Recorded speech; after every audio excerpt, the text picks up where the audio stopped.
சென்னை மாநகராட்சியில் நிறுவனங்களுக்கான தொழில் உரிமம் கட்டணத்தை 30,000 ரூபாய் வரை உயர்த்தி மாநகராட்சி மன்ற கூட்டத்தில் தீர்மானம் நிறைவேற்றப்பட்டுள்ளது.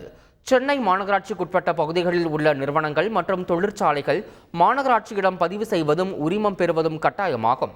அவ்வாறு பதிவு செய்பவர்கள் மாநகராட்சிக்கு பதிவு கட்டணம் மற்றும் புதுப்பித்தலுக்கான கட்டணத்தை செலுத்த வேண்டும். இந்நிலையில் தொழில் நிறுவனங்கள் உரிமம் பெறும் கட்டணத்தை மாநகராட்சி மாற்றி அமைத்துள்ளது. அதன்படி 500 ரூபாய் இருந்த தொழில் உரிம கட்டணமானது மிகச்சிறிய வணிகத்திற்கு 3,500 ரூபாய், சிறிய வணிகத்திற்கு 7,000 ரூபாய், நடுத்தர வணிகத்திற்கு 10,000 ரூபாய், பெரிய வணிகத்திற்கு 15,000 ரூபாய் என்ற அளவில் உயர்த்தப்பட்டுள்ளது.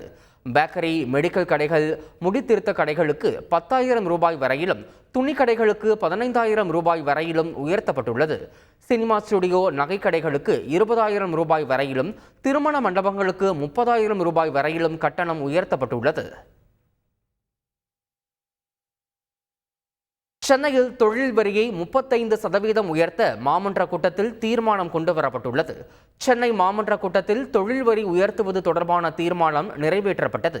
தற்போது உள்ள அட்டவணை தொகையில் 35% தொழில் வரி உயர்த்தப்பட உள்ளது. 6 மாத கால நிகர வருமான வகையில் மாத வருமானம் 21,000 ரூபாய் உள்ள நபர்களுக்கு வரி உயர்வு இல்லை என தெரிவிக்கப்பட்டுள்ளது.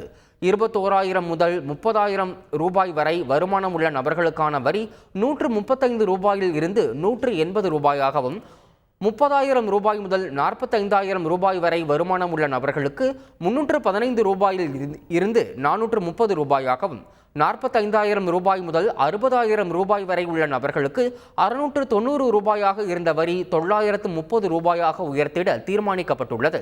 மேலும் தொழில் வரி விகிதத்தை திருத்துவது குறித்து மாநகராட்சியின் பரிந்துரைகளை அங்கீகரிக்க தமிழ்நாடு முழுவதும் ஒரே சீராக தொழில் வரி நிர்ணயம் செய்ய அரசுக்கு முன்மொழிவினை அனுப்பவும் மாநகராட்சி மாமன்ற கூட்டத்தில் முடிவெடுக்கப்பட்டுள்ளது.